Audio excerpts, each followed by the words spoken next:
Ladies and gentlemen, this is internet personality Vangelus, with the final review of Rider Figuarts Week. This is Kamen Rider Kuuga, in his amazing, mighty form. Now you may laugh at the name, but Amazing Mighty is the herald of Ultimate Kuuga, the one being whose rider kick could destroy the planet! Amazing Mighty Kuuga only showed up for one episode that I recall, maybe 1.5. Anyway, he was barely in Kamen Rider Kuuga. He was more of a portent of the ending, and that's all I'm gonna say. But what Amazing Mighty is pretty much the upgrade of Rising Mighty, which is itself the upgrade of Mighty Form. The big thing about Amazing Mighty is that it's black, and in the case of the Figuart, and in, I believe, the Sochok Henshin release of this in China, the black is matte on the chest. I'm not sure if that shows up very well on camera, but you can see, compared to his upper arms at least, that this is a lot less shiny. Other than that, he has all the same details as the Rising sculpt, only this guy debuted all those details, things like the upgraded arcle, or the double rings on the top of the forearms. Aside from the matte black, the one other thing that makes Amazing Mighty Form unique is that he has 2 anklets, which to me really completes this guy's look and makes him a lot like a sort of Ultimate Form light. Like, he definitely looks a little bit more armored and regal than the other Kuugas. Also of interest is that, like Rising Mighty Kuuga, he has some grongi on the back of his fist, but it's a little bit different. It's a different character, and I wish I could tell you what it meant, but I'm not very up to scratch on my grongi. And speaking of hands, as for additional hands, this is the big disappointment of this guy. He comes with 2 pairs. 1 pair of Rage Splayed hands, and 1 pair of Holding Things hands, as well as the fists that are currently attached to him. Now here's my thing, the Rage Splayed hands, I can dig these, they work. But the Holding Things hands, I don't recall any situation where he needs to hold on to something. And while they're a nice bonus, I really would have preferred to have these hands, the calmer martial arts pose hands, because to me those are a lot more quintessential to Kuuga than either of these. Now I can understand there only being the 3 pairs of hands total. I mean, this guy was debuting some new sculpt pieces, and I can see that, you know, removing some hands would allow them to budget that in a bit more easily.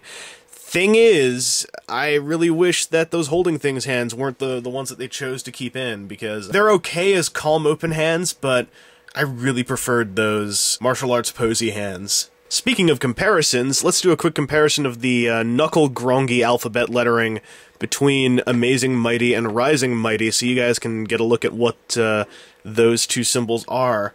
And maybe someone who's aware of the meaning of these could let us all in on the gag. Maybe one of them means like matte and shiny, or maybe it's like Tamashii Web and Tamashii Features. I don't know, maybe they planned this out since 2000, this was the master plan they were leading up to. Also, just scrolling down, you can see that between the 2 Amazing and Rising Mighties, a lot of their parts are shared. Aside from the double anklet on Amazing Mighty, these guys are otherwise an identical sculpt, with one being a matte black, the other one being a shiny red. But there's one more comparison we could do. That's a lot of Mighty. Now, the one thing I want to point out that may or may not be showing up on camera is that, for some reason, these 2, the red ones, have a fairly matching warm gold, whereas Amazing Mighty's gold is a lot more burnished and a little bit paler. I'm thinking that maybe it's because his gold was applied over black while theirs was applied over red. But otherwise, as you can see, these are basically 3 dudes who are very, very, very similar. And you may be questioning, why on earth, Vangelus, did you spend all the money to get all 3 of them? I really like Kuuga, and I really like the way that his evolutions were aesthetically played out. Now, those are my reasons. The next logical step would be to say, which one should you buy? Well, here's the thing. This one, you can buy normally, and I think he's great. This one, you had to get off of Tamashii Web. He's still available, and he's not that expensive for a Tamashii Web exclusive on the secondary market. So if you think that the matte black and the double anklets all look really cool, then I'd say the only word of warning is he has very, very few hands. You could say that he's the one Kuuga who got mightily agitoed. And as for this one, he was arguably harder to get a hold of than either of the other 2. And I'm not sure how he's playing out on the secondary market, but if he's even more expensive than Amazing Mighty here, then I really would say, if you're just a casual observer who thinks that these three just look pretty cool, pick this one up. Because these two, they're expensive, they're hard to get, and unless you're a fan of Kuuga, you're not even really going to be comprehending what is so special about them. Because really, at the end of the day, they're just repaints, with new belts, new forearms, and 1 or 2 anklets. However, that choice aside, which I leave entirely up to you, dear viewer, I think Amazing Mighty Kuuga is an amazingly mighty cool figuart. Is he worth the money as a Tamashii Web exclusive? Well, I think he is. The matte black is definitely a nice change of pace that adds a sort of sense of specialness to this guy, and before Tamashii Features, he was also the only one to have the rising parts, and that was definitely a big draw for him. So, I'd say that this guy is a successful Tamashii exclusive. Is he a successful SHFiguart? I'd say pretty much yeah. The only knock that I can really raise on him would be that accessory count thing, and that's kind of like, that's the first knock you can bring on a lot of Figuarts is, did they include enough accessories, yes or no?